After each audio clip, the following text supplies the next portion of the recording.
VP nominees squared off last night, and we want to find out who the better running mate is and who did a better job and would do a better job keeping America safe. Let's listen. The terrorist threat has decreased in some ways because an Iranian nuclear weapons program has been stopped.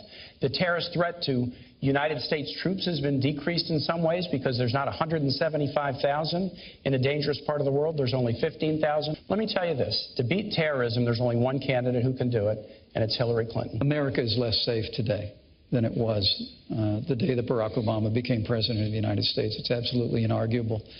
We've weakened America's place in the world. It's been a combination of factors, but mostly it's been a lack of leadership. Who had the better argument? Who has the better policy? Joining us right now, Andrew Peek, former U.S. Army intelligence officer and former advisor to U.S. and NATO commanders in Afghanistan. Carl Higby's here, playing the center square, retired Navy SEAL, and Jillian Turner, to my immediate right, Fox News contributor and former White House National Security Council staff member under the Bush and Obama administrations. First, Jillian, to you, that's pretty tough to say the Iranian deal made brought the nuclear program out of the Middle East. Right, but this is what the current administration believes. So, you know, Kaine's going to be kind of lockstep with that. I thought he did a good job last night in terms of defending his candidate's record. Hillary Clinton is a lot more hawkish. We were talking in the break about this. But she never stands up and says these things. But he pointed out last night that she advocated for some really good policies early on that the administration rejected, like surging in Afghanistan, which she ultimately convinced President Obama to do, invading the Abbottabad compound that ultimately resulted in bin Laden's death. She had nothing to do with that. That was her initiative. No, but she was one of the people that night in the Situation Room prodding President Obama to go for it. Let me just say, that surge was done during the campaign.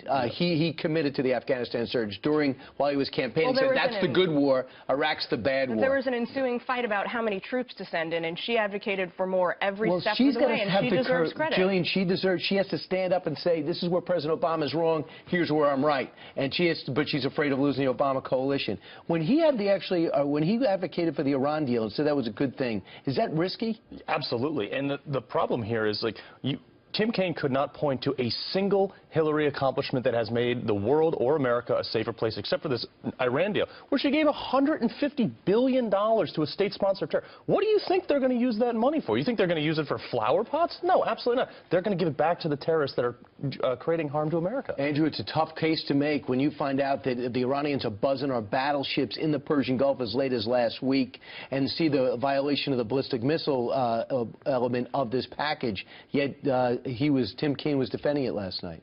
Right, because the unresolved tension in the Iran deal was always that if you take all the sanctions off Iran without resolving its territorial ambitions, you're going to wind up with an Iran that dominates the Middle East, because there's no pressure on it now. It's naturally the regional hegemon.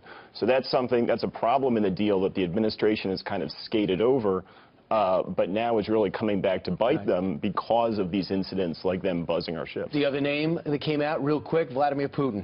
Let's talk about that, because Vladimir Putin, we are now no longer speaking to them, and we know that they've landed into Syria without our permission, and they're going very aggressive without our dealings and without even checking with us now, so we decided to give them the cold shoulder.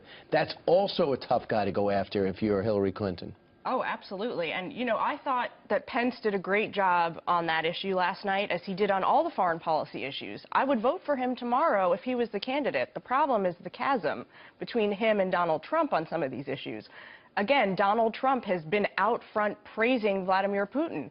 Pence was walking that back last night, which needs to happen. So I think that on that issue, on a whole host of other issues, Iraq, Syria, he's way out front of Donald Trump. Look, I mean, Hillary Clinton has all the time in the world in the past few years to deal with Vladimir Putin, deal with the Russian reset, and she failed. She systemically failed. And Andrew?